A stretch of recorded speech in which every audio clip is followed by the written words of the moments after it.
Well, thanks. It's a great pleasure to be here. I am involved in the joint Emory Georgia Tech biomedical engineering program and discuss ethics with the faculty and students in that program quite frequently, so this is a delight for me. What I'm going to talk about today is neuroscience and the ways in which I think novel ethical issues are emerging in some of the neurotechnologies that are now becoming extremely widespread. And so I'm going to show you many technologies you know about and some you may not know about. And I'm going to try to make ethical comments along the way. And I'm going to go pretty fast to try to get to the end where I'll make some general comments and hopefully have time for discussion. The field of neuroethics is a fairly new field. The International Neuro Ethics Society, which is the only society that looks at these things, was founded 10 years ago. Actually, the Neuroethics Society was founded 6 years ago. But we trace our origin back to a conference at Stanford called Neuroethics Mapping the Field that happened 10 years ago. So at the International Neuroethics Society this year, we celebrated our 10th anniversary arbitrarily. But some of the attempts to define this was mine, that was the first ever published definition of the field, and I focused on the ethical challenges posed by chemical, organic, and electromechanical interventions in the brain. To my embarrassment, but my excuse is that it was the first attempt. Mike Gazzaniga, so I'm a social scientist, and I gave a very technical definition. Mike Gazzaniga, who's a neuroscientist, gave a very sociological definition. He defines neuroethics as the examination of how we want to deal with social issues of disease, neurality, mortality, lifestyle, and the philosophy of living informed by our understanding of underlying brain mechanisms. I think today, if someone asked me to, in fact they have, because they want me to rewrite this article for the new edition, I would give a very different definition that somehow combined those two. It is, as you'll see, about many different aspects of the way in which we engaged in science. When this first started to emerge, an interesting editorial back a decade ago came out in The Economist, and this is one of the things, you know, when new technologies emerge, there's often a kind of hyperventilation that happens in the public. When Dolly was cloned, people were talking about cloning armies of zombies that would come and take over the United States. I mean, you have that hyperventilation. I think this was one of them. If asked to guess which group of scientists is most likely to be responsible one day for overturning the essential nature of humanity, most people might suggest geneticists, because back then in 2002, genetics was really where people thought the action was. In fact, neurotechnology poses a greater threat and also a more immediate one, my emphasis. Moreover, it's a challenge largely ignored by regulators. Now, in one sense, of course, they're correct. The reason I moved from genetics into neurotechnology as sort of my main focus was because I recognized that the things we were talking about and thinking about and worrying about in genetics, like, for example, human enhancement, weren't going to happen for many decades. We're not going to start genetically enhancing our children for a long time, if ever. But we were already enhancing ourselves neurotechnologically. So a lot of those issues made more sense to talk about in terms of neuroscience. One of the things I deeply believe in is the importance of scientists thinking about ethics. I wrote an article for Cell, which was the first and still only ethics article ever published in Cell. And it took me a long time to convince them to publish this because I think it's very important that scientists understand that when ethical conversations happen, they often happen in a veil of scientific ignorance. And if the scientists aren't involved in the ethical conversations, then the wrong ethical conclusions are often reached. And being part of the ethical conversation doesn't mean you need to go out and get a master's in bioethics, though you're very welcome to do that. We have a wonderful program. There are brochures in the back.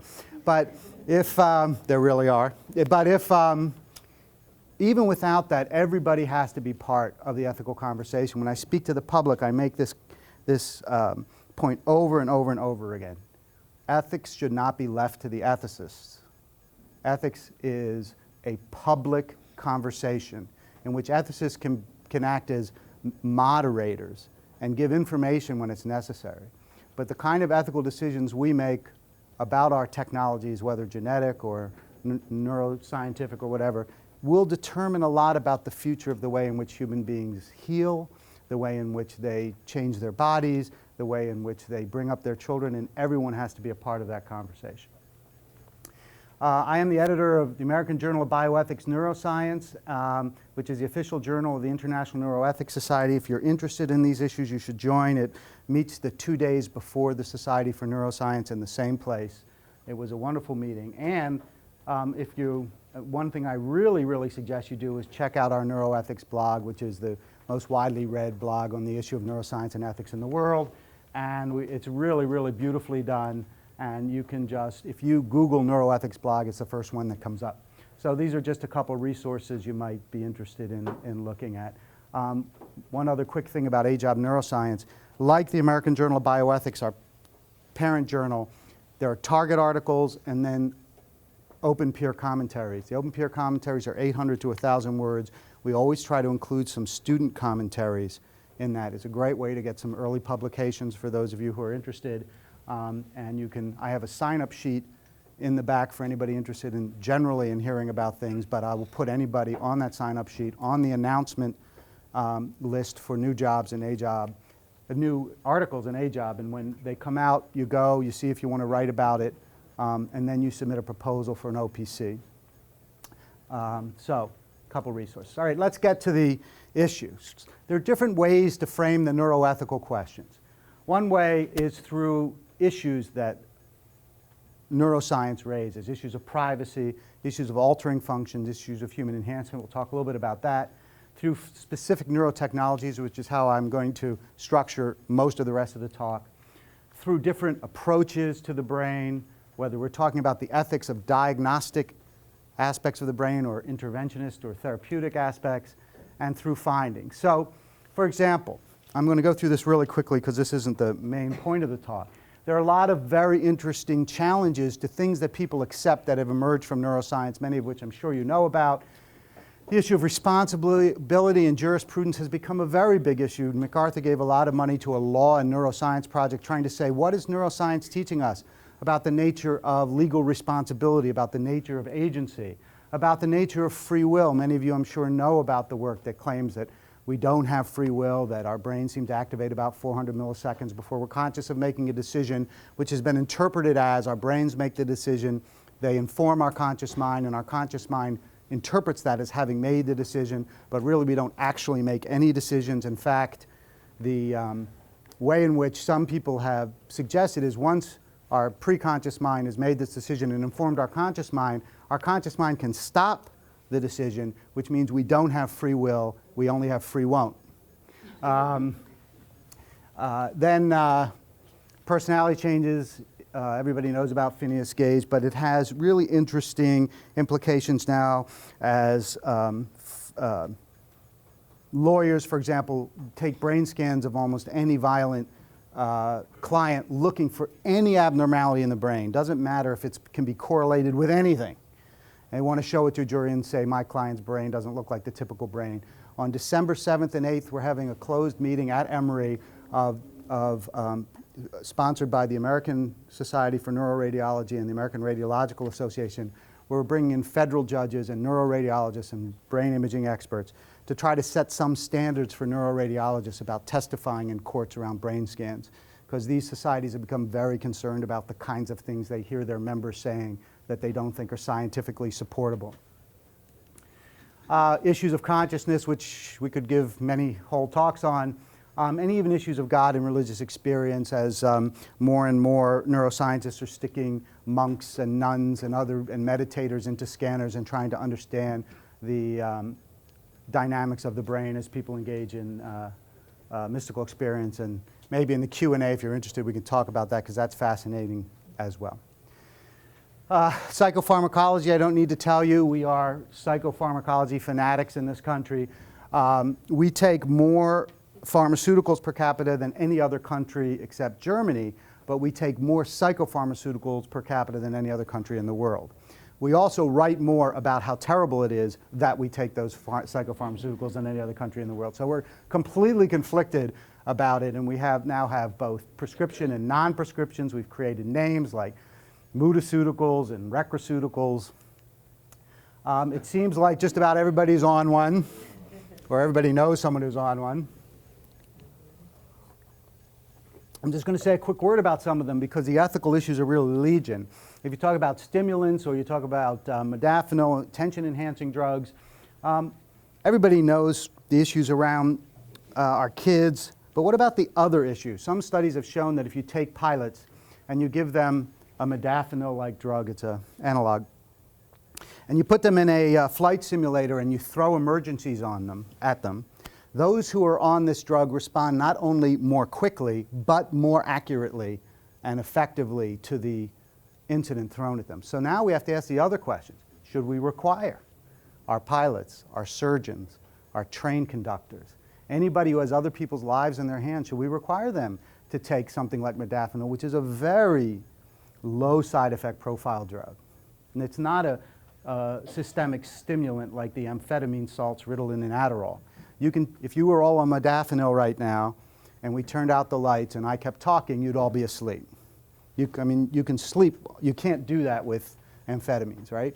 But modafinil has what I call the Viagra effect, and it's this incredibly interesting new idea around pharmaceuticals that will have changed the nature of pharmaceuticals, which is it so mimics amphetamines don't mimic how you naturally stay awake and naturally pay attention. They just rev up the whole system. But modafinil mimics the natural molecules by which you are awake and pay attention, and therefore, just like when you're awake and pay attention, still if you spent a few minutes with your eyes closed, you could fall asleep, you can on modafinil too, right? Same thing with Viagra. I call it Viagra effect because what was different about Viagra than erectile dysfunction treatments before that was you can take Viagra and you will not become sexually aroused if you don't engage in sexual activity, which wasn't true of the previous kinds of treatment. So these new drugs, you take them for a specific purpose, but it doesn't automatically create that purpose unless you draw upon it to do so, which makes these much, much more attractive drugs than the ones that came before. And it can create a drugs arm race. Wired magazine, one of my coworkers is using unprescribed modafinil to work crazy hours. Our boss has started getting on me for not being productive. Should I rattle my coworker or take it too? Well, that is going to become more and more of an issue as more and more of these drugs be developed. Propranolol, I'm not going to talk a lot about, but it is a sort of memory suppression drug. It isn't actually, we can talk about that too if you want it. But there are a number of drugs now that are coming out that can, if not suppress memory, at least make it easier to forget memory, which is why they're being developed, because they're being used for PTSD largely. So it isn't, if any of you saw Eternal Sunshine, where a couple has a very tumultuous relationship, so they go to this doctor who erases memory of each other in their mind. Can't do that. Though we seem to be able to do it in rats. We just can't ask them exactly what they've forgotten. And then memory enhancers, Eric Kandel, Nobel Prize winner that some of you, I'm sure many of you know, is talking about memory enhancing pills. And let me tell you something. If little Johnny gets Ritalin because he's not doing well in school, imagine what happens when the memory enhancement pill comes out. And not just little Johnny. I mean, if it comes out with the same sort of benign side effect profile of some of these other drugs, there are a lot of people who are going to be taking memory enhancement pills. Again, much more complicated than it seems at first when they genetically altered rats to have increased memory and put them through mazes. They learned mazes much, much faster than other rats, but when they changed the maze, they ran right into the wall because part of memory is selective forgetting. And it seemed like enhancing the memory inhibited their ability to forget and replace. So we don't know how that's going to actually work. And then finally, things like oxytocin, which are trust inducers. How should we use them? Is it okay to use it therapeutically? If you have a paranoid schizophrenic patient, or you have an autistic kid who has social problems making social connections, oxytocin does both of those things. It increases trust, it increases social connection. But is it okay to use that and kind of force someone or encourage someone to do that? What about in marital counseling? Right? Do we each take a nasal spray before we walk into the room to talk about how much we dislike each other? So these are interesting questions around psychopharm, and a study in Nature showed that 20% of the readers, and this was all the way back in 2007, reported using at least one of those, and these were scientists. I mean, these are people who read Nature. Then brain-computer interfaces. I'm also not going to spend a lot of time on this, but we all know about transcranial kinds of detectors and P300, which is being also having a real interesting run in jurisprudence around brain fingerprinting and other technologies like that. We all know the robo-rat also. Here's an interesting thing about the robo-rat, which is that there was some discussion when the robo-rat was first invented, and for those of you who don't know, he's got electrodes in the left and right hemisphere and then one into the pleasure center, and they train the rat to move right or left depending on what they stimulate, and then you know, they can actually induce the rat to run mazes and things like that. But some of the graduate students were worried about whether they were really just creating an organic robot and whether that was right. And so they had a conversation about it, and Talwar says, at the end of the conversation, we hadn't reached a conclusion, so we just decided to go ahead with the experiment. That is not an ethical stance to take, to say, well, we can't figure out whether this is ethical or not, so let's just do it. Then, of course, there's Miguel Nicolilas's work and others that use owl monkeys and hook them up to computers and put prosthetic arms connected to the computers, and then the computers learn by reading the monkey's brain waves how that monkey moves its arm, and then can translate the brain waves so that now the prosthetic arm is doing whatever the monkey's arm is doing. And what's so fascinating about that experiment was that Nicolilas then put a monitor in the cage, and the monkey saw this arm moving whenever she moved her arm, and eventually she stopped moving her arm and could just move that arm with her brain waves, meaning that that monkey was probably the first primate in history with 3 independent functional arms.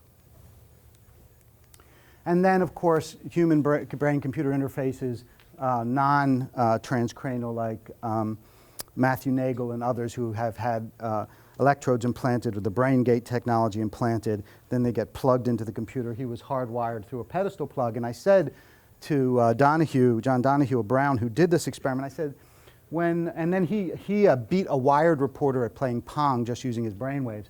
So I said to John Donahue, when Matthew was hooked up to that computer, was that computer Wi-Fi enabled? And he said, yeah, of course, all of ours are. I say, so in other words, his brain became the first organic hardwired node, human node on the net. And he said, that's probably true. So now we're actually even talking about becoming physically part of the web, not just using it. And then the other side is true too. This is Tom DeMars and his work where he takes disaggregated neurons and has them aggregate in cells and in dishes and uses those as computer chips. Sandra Musavaldi at Northwestern, who takes a complete living brain of a lamprey eel, keeps it alive for hours, puts electrodes in it, and then has that brain control a cart that is photophilic. So when the light turns on, the entire cart moves towards the light based on using this brain as a computer processor. So we're not only putting technology into brains, we're actually taking organic matter and using them as technology. And as you can imagine, all of this raises really interesting ethical questions about the limits of where we should go and how we should think about it. I mean, is this brain conscious? Probably not. It's alive, but I don't know how conscious a lamprey brain ever is, but it probably, it probably is not self-aware even to the degree of a lamprey eel, because it's completely disembodied and it's just not, I mean, it's probably unconscious in the way you would be if you were in a coma or something, but we don't know. We don't know, and we don't know what it really means to start creating neural networks from neurons. And when do we cross some line where we're actually creating neural networks that have gone beyond some limit of what we are comfortable with in terms of creating artificial intelligence organically. A little too close to actual living things. I'm not going to say much about brain stimulation either, but there's some really interesting questions now about brain stimulation, especially as we move from Parkinson's into obsessive compulsive disorder and depression. There are some indications that there are personality changes that might be attendant to this technology. Then there's also transcranial magnetic stimulation. And now that you can buy some of these devices on the web This one by Neuronics, which is not intended for use in the United States because it's not licensed there, says offers you a solution which is clinically proven to modify the course of your disease, but also to regain your previously lost cognitive skills. So you can buy this product and it looks like this. I can imagine it's not cheap. And if you think it's going to restore your lost cognitive skills, it's probably because you've lost your cognitive skills. And now finally, what the focus of what I want to talk about is some issues around brain imaging. There's an old German folk song that says, "My thoughts, they run freely, who can ever guess them?" Well, the answer is we can now, and not only guess them, we can know them with some accuracy. Something fundamentally new is happening, I believe. This is my claim, and some people argue with me about this, but we'll see if you agree with me when I'm done. Without exception, throughout all of human history, ever, with not a single exception, ever, the only information we got from another person of a meaningful kind was through the peripheral nervous system, whether it was language or expression or galvanic skin response or heartbeat. We could never get information directly from the central nervous system. Right? They tried it with phrenology, they tried it with craniometry, they thought the shape of the brain, the size of the brain, all of that failed. Now, for the first time in history, as I'm about to show you, we can bypass the peripheral nervous system in many kinds of experiments, go directly to the brain, get information directly from the brain. Assuming that I can convince you that this is true, the big question is, does it matter? I argue that it does, and there are some people that don't think it matters as much as I think it matters. Let's see what you think. So first, quickly, and I'm going to go through this fast, I'm going to try to convince you that my assumption is true. So there are all kinds of studies that look at the brain structurally and functionally and try to assume things about it and then test if that assumption is true. So Turhan Canley has shown that by looking at the size and shape of the cingulate gyrus, you can, that's correlated with, did a mic just go on? I thought for a minute that I was echolocating. That's correlated with extroversion and introversion. That you can actually say something about how extroverted and introverted people are by looking at this and by doing some functional stuff that I can tell you about if you want more details.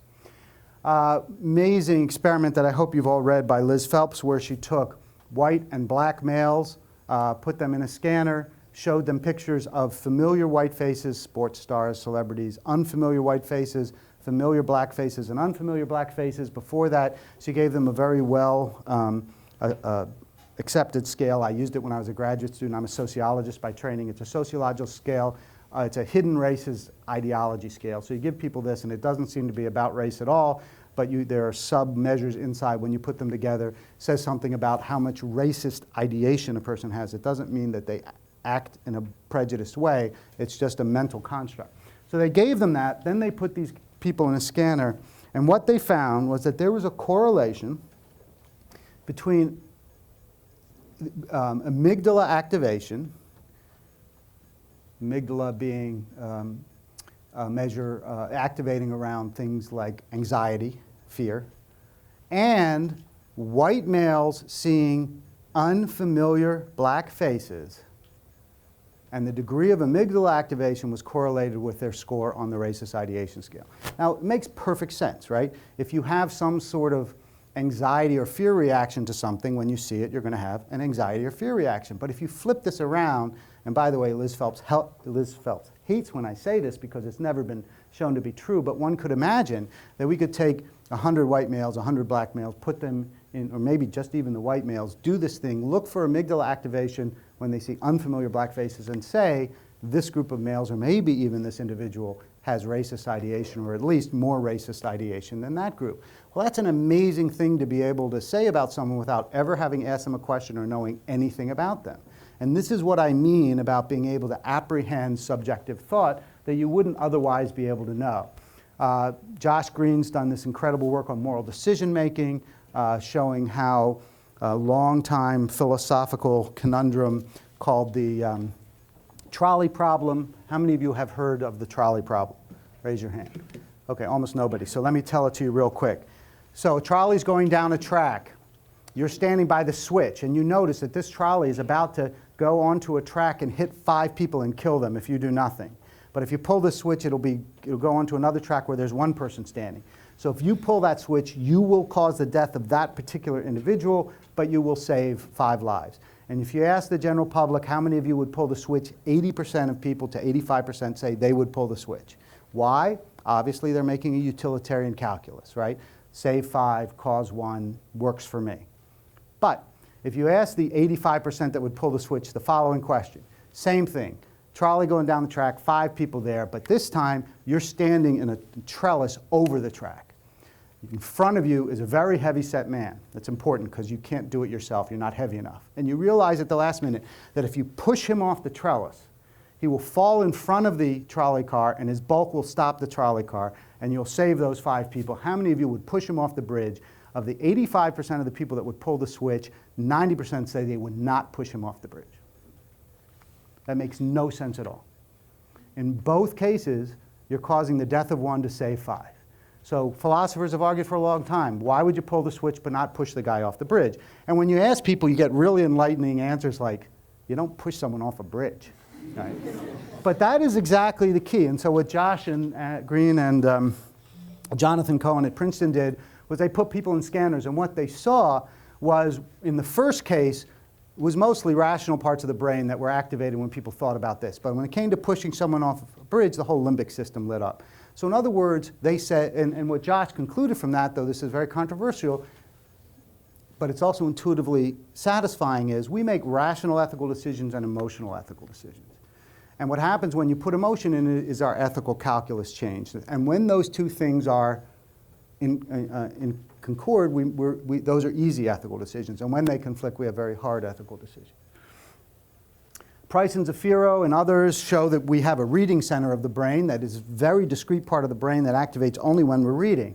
So let's say you were in U.S. intelligence, you caught someone in the field of battle, they refuse to say a word to you the entire time, they clam up, but you want to know if they can read, pick your language, whoever your enemy is that day, right?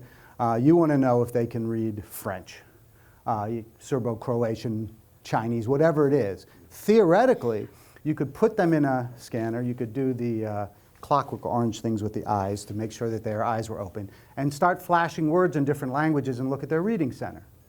Because as something we know but we don't realize as we know is that you can't not read a word you can read.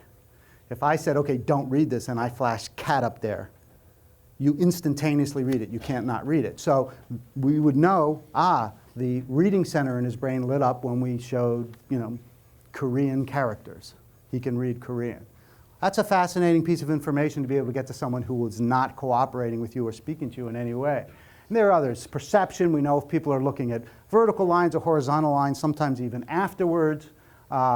There's now to the point where they are doing studies that show, and this is interesting technically, but I don't have time to get into it, images and scenes from movies where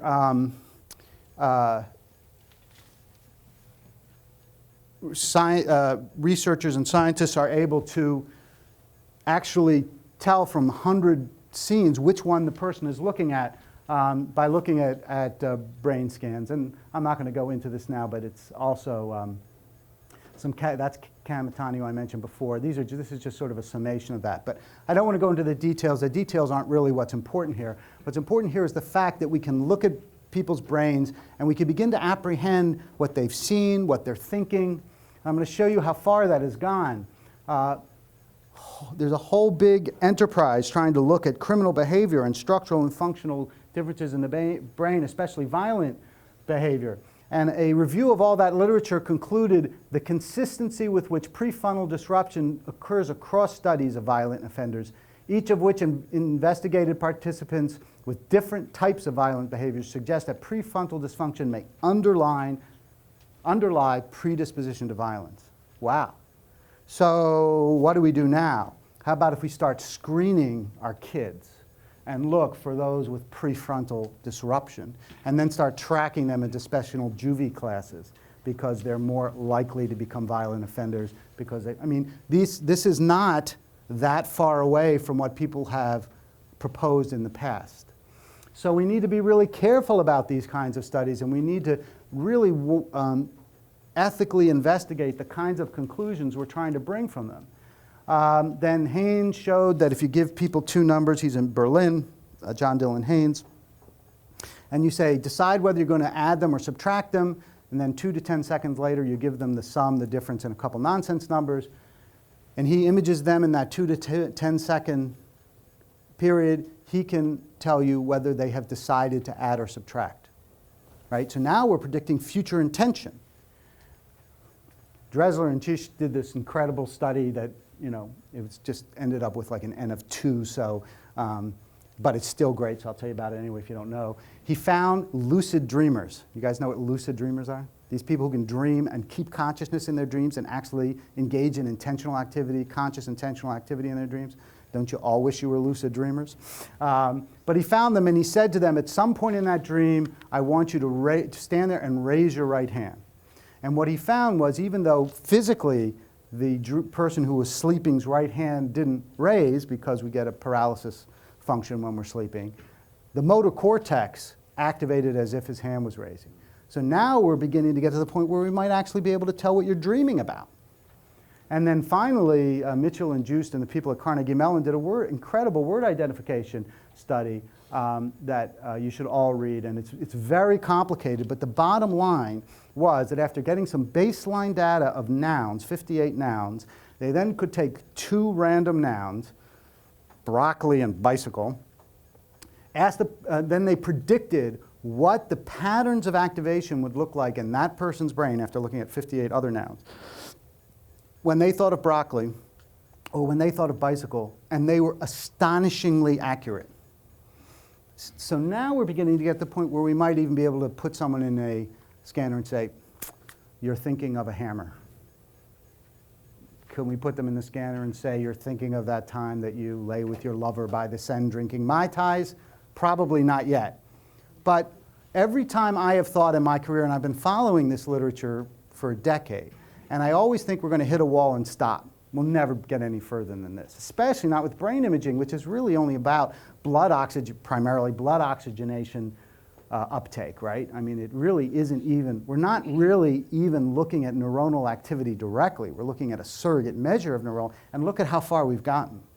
Imagine what will happen when we can really seamlessly integrate EEG and brain imaging, which we can't really do too well yet.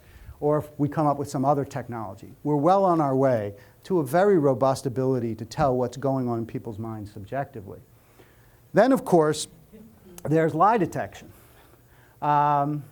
This is Dan Langleben from Penn. There are many other people. They started working on lie detection. Dan is interesting. He's a psychiatrist, and he first started working on this. I always thought this was fascinating. He first started working on this because he had schizophrenic patients. And these patients would tell all kinds of tales when they were in their florid periods. And then when he got them back to baseline medically, he'd say to things like, well, when you were sick, you said that you thought you were Napoleon, or whatever they said. And they would say, well, it was kind of strange. I really knew I wasn't. But somehow I also thought I was. So Dan thought, well, if I could figure out truth-telling and lie-telling parts of the brain, then I could use it to help these patients when they're in that. I could try to understand the nature of how they both think something is true and not true at the same time. That's where he started.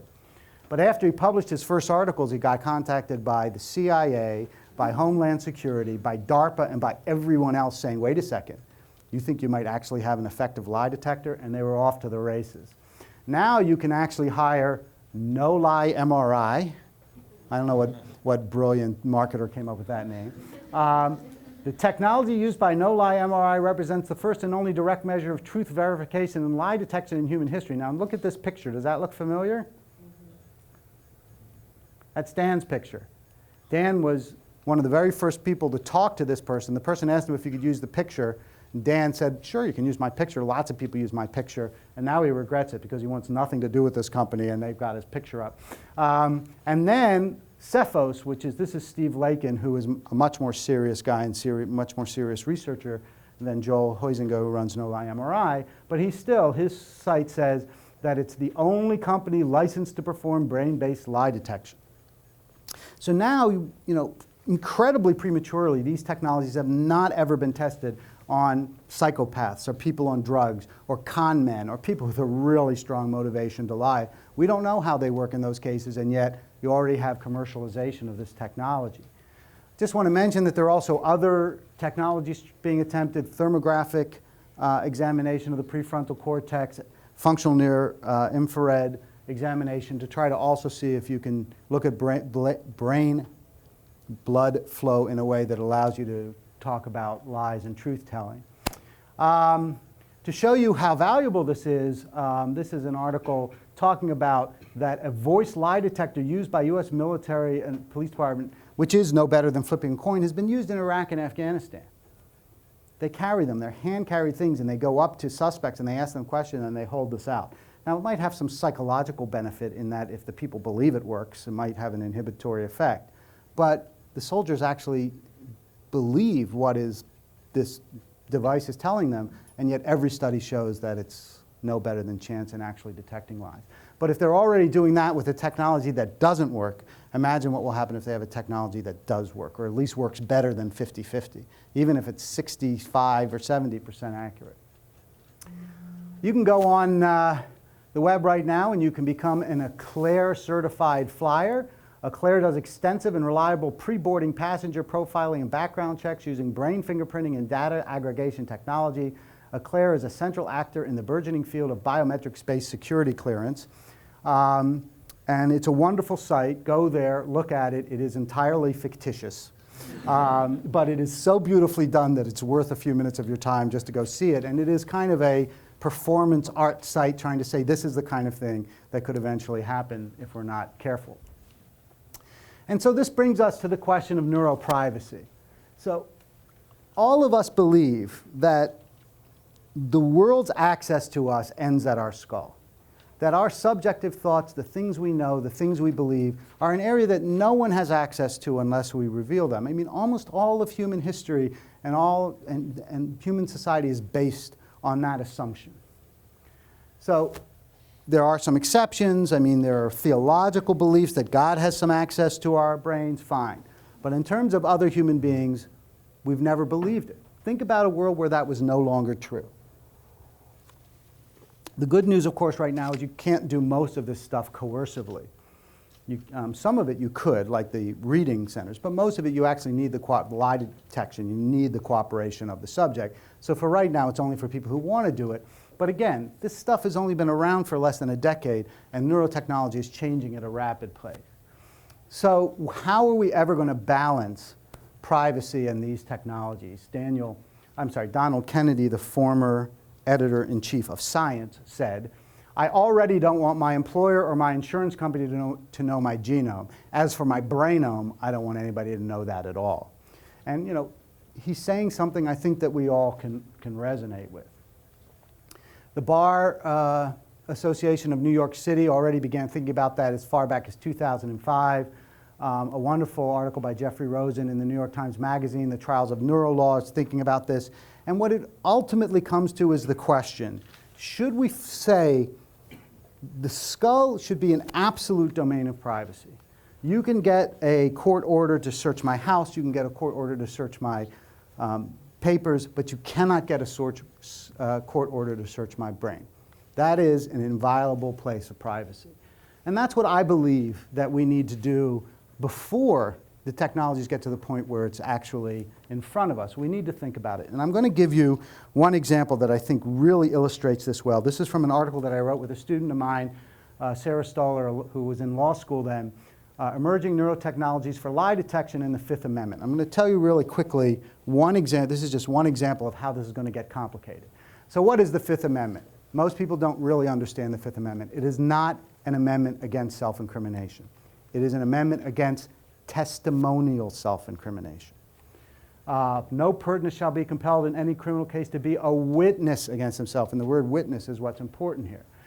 I'll get to that in a second. There are two rationales given historically in both British common law and American law. The first is to prevent coerced and unreliable testimony. If you put someone down and said, "Did you kill her?" and he killed her, the odds are he's going to say no. So you're actually putting a person in a situation where you're forcing them to lie, or you're giving them no reasonable out. If they're silent, it's contempt of court. If they tell the truth, they're convicted of murder. And if they lie, they perjured themselves. And courts didn't want to put people in that kind of a situation. And the second was a more general idea that there's something wrong about forcing a person into that is kind of a violation of privacy, integrity. It's been put in different ways. Keep those two in mind. Sometimes the court uses that rationale, sometimes the court has used that rationale. It all comes down to what we consider to be testimonial evidence. And historically, the courts have been very, they've interpreted it widely. You can't ask someone, well, I didn't ask him to speak, I just asked him to point. Nope, pointing is testimonial evidence. Writing down an answer, gesturing, going, that's testimonial evidence. None of that is allowed. In fact, in one case in Pennsylvania, a guy named Muniz was arrested for drunk driving. And he got out, and he was so plastered, according to the police, he couldn't even speak. They were asking him questions, and he couldn't answer them. But he had a brilliant lawyer, and the lawyer took all the way up to the Pennsylvania Supreme Court the idea that you can't use the fact that he couldn't answer as evidence that he was drunk because he has a constitutional right not to answer, and the courts agreed with him. And the point of that is that the courts take very seriously and protect very strongly one's right not to be in testimony against themselves. I mean, really, and I think we should all be happy about that, whether we agree with the Muniz case or not, at how strongly the courts have decided about this. So what isn't testimonial? Well, I could say, look, you can't have my blood because the blood is going to show that I did it and I'll be testifying against myself. No, no.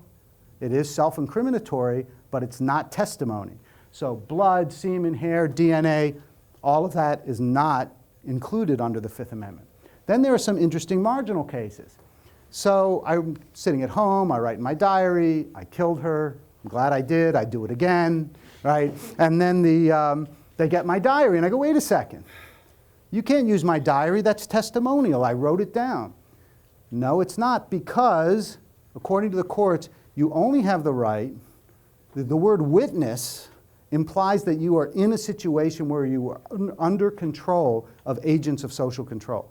So you're only a witness against yourself if the police are asking you questions, the courts are asking you questions. What you do at home when you write down is not testimonial because you're not a witness.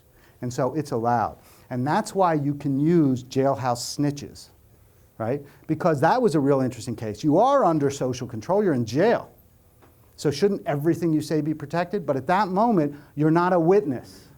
Nobody's asking you a question. No police are there, the jailhouse. You're just talking to your cellmate, not protected. So there's some really interesting marginal cases here. Why am I telling you all that? So what the diary was not protected. When it comes to brain imaging, when it comes to going in, so let's imagine now for a minute I can put you in a brain scanner and I can say, did you kill her? And I could take a piece of information out of your brain that will tell me definitively or with some confidence whether you killed her or not. Here's the question. Is that, and then I hold up the brain scan, show it to the court. Is that brain scan more like a test, a blood test, DNA test, a hair test? Or is it more like testimony? Because it is somehow an image of a thought or of a communicative action. And the answer is, it is neither of those. It is something new. It is a kind of data we have never had before, and it is neither testimony nor not testimony. What it is a new phenomenological category that the Supreme Court someday will have to decide. It is testimonial or it's not testimonial, but it is not intrinsically either. And that's because the term testimony has meant something else throughout its entire history because we could never get information directly from the central nervous system. And so eventually we're going to have to make that decision. If it's reliable, it gets rid of the first reason for the Fifth Amendment. If we know that we can show the person's telling the truth, or we know that this is reliable information, then it's not coerced and unreliable. But if the rationale is protecting privacy and integrity, then it wouldn't be allowed. Louis Seibman, one of the great constitutional scholars, said, Fifth Amendment protection, quote, marks off a boundary of private individual right beyond which the state may not legitimately go, even when going beyond it would maximize the good. And that's my argument about brain imaging, and the skull as a zone of privacy. We should mark that off as an area that we don't violate, even if we know violating it would serve the public good, even if we know we would find out whether this person murdered someone or not. So, we are now at a time and in a place where we are beginning to integrate technology physiologically. We're beginning to use it for new kinds and novel kinds of diagnostic and detection activities. We are, it's no news to anybody that we are becoming cyborgs in a really profound way. But I think we're going to be stepping over the line pretty soon from being phiborgs, Gregory Stock's word for this, functional cyborgs. Andy Clark wrote a book called Natural Born Cyborgs, and in his introduction he says, "The other day I lost my laptop and I am now brain damaged." Right? We all get that. We all know what he means. But what happens when you begin to integrate those technologies actually into physiology? Just as an aside, Dominic mentioned I worked at NASA, and I was doing some project at NASA, and I found this picture, and I was just struck by how life imitates art. Right? This isn't integrated actually into her physiology, but look at how this NASA technology mimics Jean-Luc's Borg experience. And of course, we should always remember that we actually had a cyborg for a while who was governor of the state of California.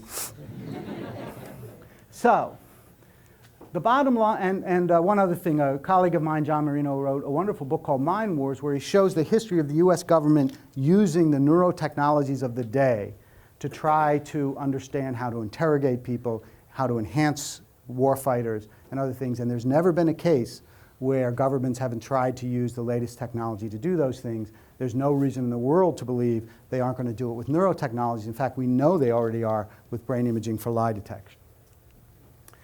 Our record of using neurotechnologies, which goes back hundreds of years of the technology of the day, in every case, without an exception historically, has always had at its base some set of moral assumptions about what was a proper and improper moral functioning.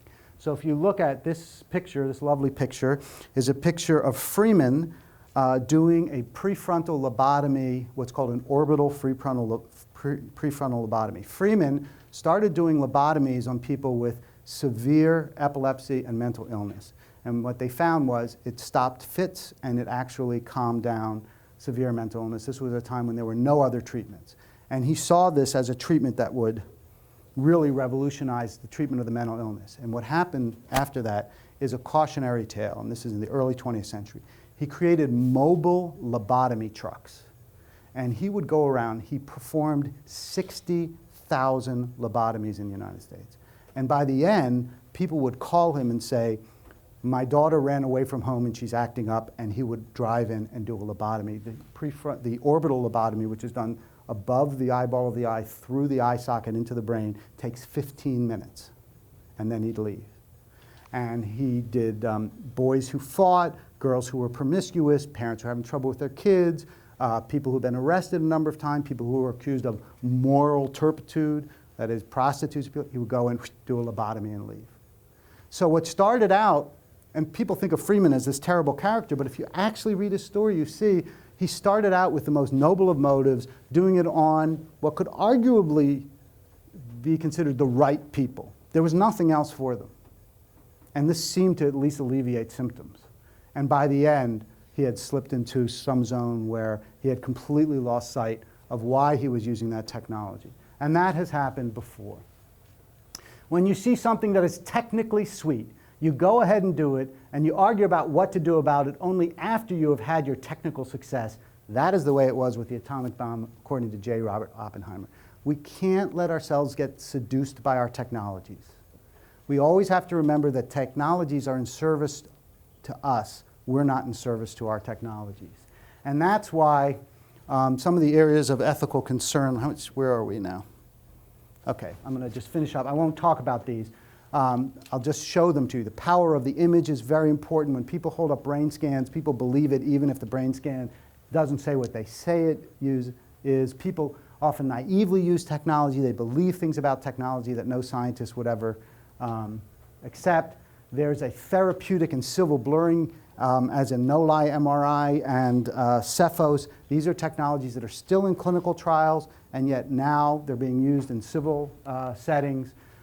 You gain collateral information. Judy Illes of the University of British Columbia has done a lot of work showing that people do brain scans for simple studies like, please manipulate this three-dimensional cube in your mind. I want to see what the brain does, and put someone in the scanner and discover a brain tumor.